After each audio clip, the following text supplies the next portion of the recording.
can see here is a man resembling Kim Jong-nam. He's approached by this woman at the airport, and as you can see, a second woman there is lunging from behind. She has a cloth and holds it over his face, and then, as you can see there, she just walks away very quickly. The whole incident. Kim Jong Un's brother was allegedly murdered in a crowded airport. His killers didn't even know that they killed him. Two young women walked through the terminal laughing. It was seconds away, and a man was among the travelers unaware of the happening. They had done this before, running up to a stranger's face and blended into the crowd again. All of it was a prank show. Or so they were told. This time, however, there was something different. A few moments later, the body of the man fell over, shaking.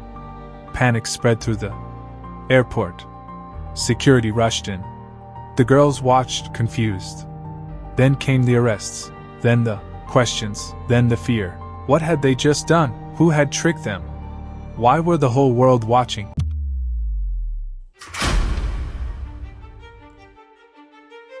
Korean leader Kim Jong Un. Kim Jong Un has been assassinated. Death of Kim Jong-nam. In this assassination that's like something from a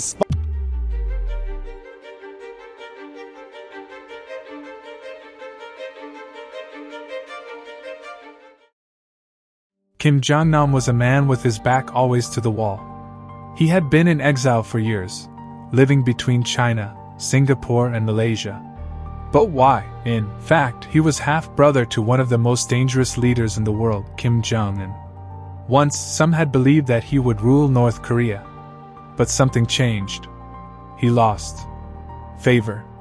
He was now a man without a country. However, he didn't hide in the danger. He walked through Kuala Lumpur International Airport in Malaysia on February 13, 2017, just as anyone else who passes through it. There were no security guards, no bodyguards. Just a simple life, or so it seemed.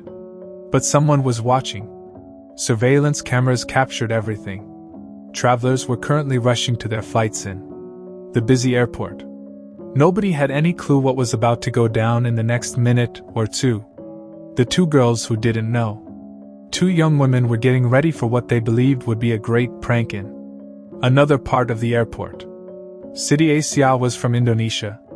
It was exactly 25 years old, and she worked odd jobs and wanted a better life.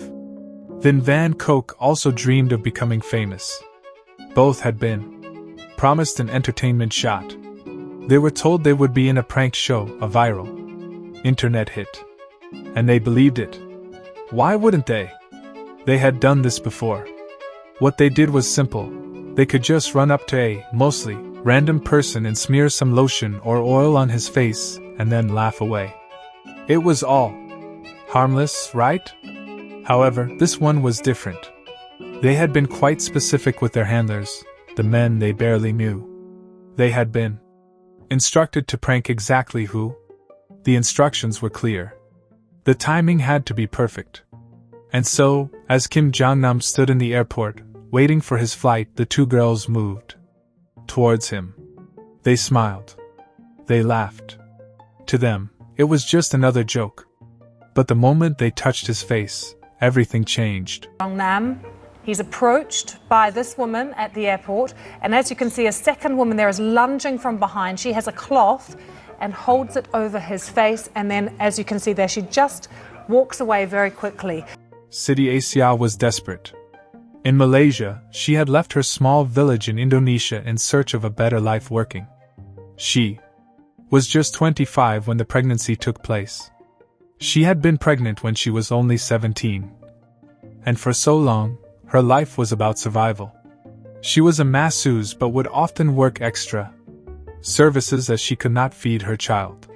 Don Hương had always wanted to be famous.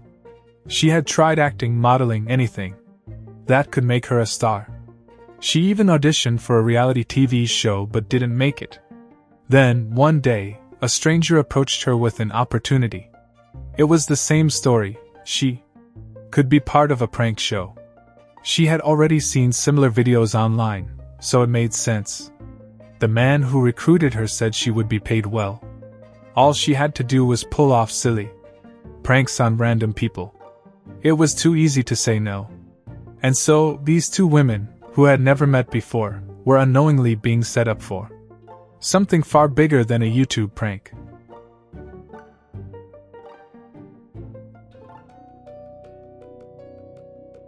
February 13th, 2017. Kuala Lumpur International Airport. Simple instructions had been given to the two girls. Rub some liquid on a man's face. Approach him, and leave. It was just what they would have done in that situation, so they didn't hesitate. He wasn't an ordinary traveler. Well, that was proven by the man they had just pranked. The man who died was Kim Jong-nam, half-brother of North Korea's dictator Kim Jong Un. Only a few seconds later, he sensed that there was something amiss.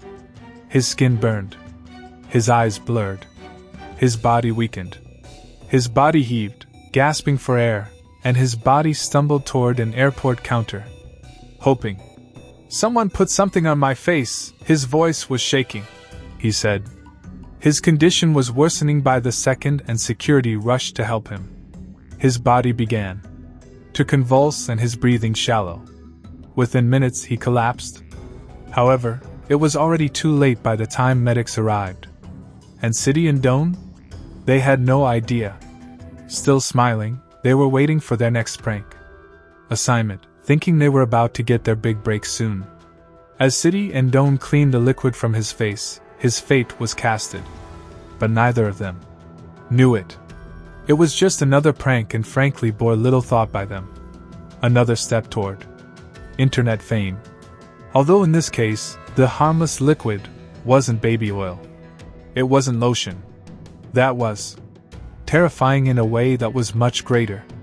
It was a VX nerve agent. VX is not just poison. It is one of the deadliest chemical weapons ever created. A tiny drop on the skin can kill within minutes. It shuts down the nervous system, paralyzing the body. The victim can't breathe. Their muscles stop working. And within a short time, they die in agony. It is so dangerous that it is banned under international law. Only governments and militaries have access to it. It is not something an ordinary person could get their hands on. But someone had it. This was never just a prank. It was a message. A warning. But Kim Jong Un's half-brother was not just a man. He was a threat, and more importantly, for years, Kim Jong-nam had spoken against North Korea's brutal regime for years.